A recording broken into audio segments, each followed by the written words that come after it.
This is not your average members-only club. From its location to the services offered, the Capital Club of East Africa in Nairobi sets itself apart.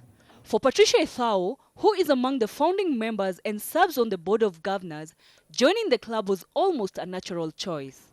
The biggest appeal in joining the Capital Club was that when I looked around and I thought of all the different places where I could have a meeting with someone. I'm a member of all the country clubs that there are. And the truth is, in each one of them, you cannot have a meeting there. They tend to be designed for family and not for business. But for the owners of this exquisite club, was Nairobi a natural choice or a trial on Africa's frontier growth?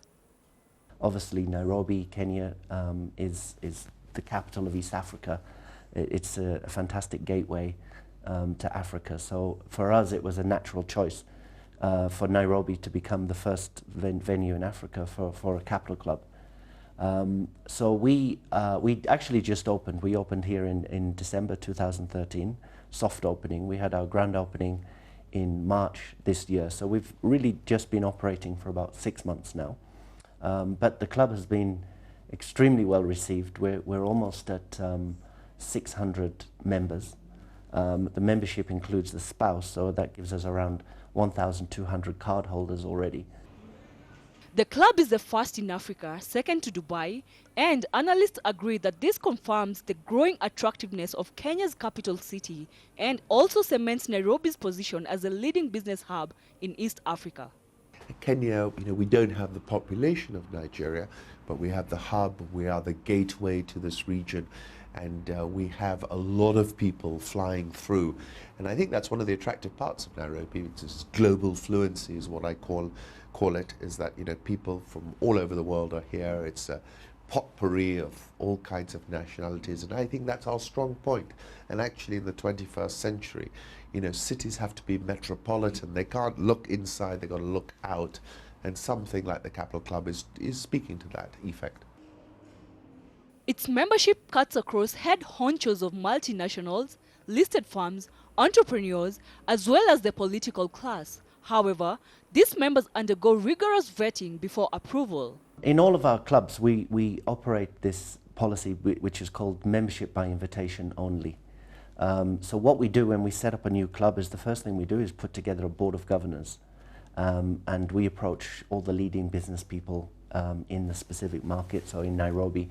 So we have a lot of the sort of very well-known business leaders here based in Nairobi who a few years ago felt that the time was right for us to have a club like this here. Nonetheless, is there a downside to such exclusive establishments setting up in the continent? I don't see a risk of it being a bad commercial decision. I think it's the right commercial decision. But I think if you take the country as a whole, you take Africa as a whole, the concern must be of that income disparity, which is very extreme. And this is a classic example of that. Capital Club features a number of networking events as members take time to enjoy the fine cuisine and fitness facilities. The club manager also adds demand for similar facilities in Africa is growing. We've received so much interest from guests of members. So we've had interest from South Africa, Johannesburg. So I've been connecting our development office in Dubai to members that I've met here. And so now we're looking at opportunities in Johannesburg. We're looking in Lagos. Looks very likely that it will be the next capital club in Africa.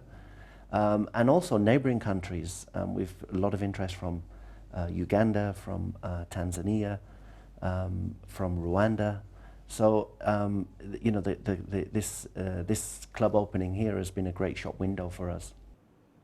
And when I asked Patricia if joining the club has been worthwhile, she had this to say.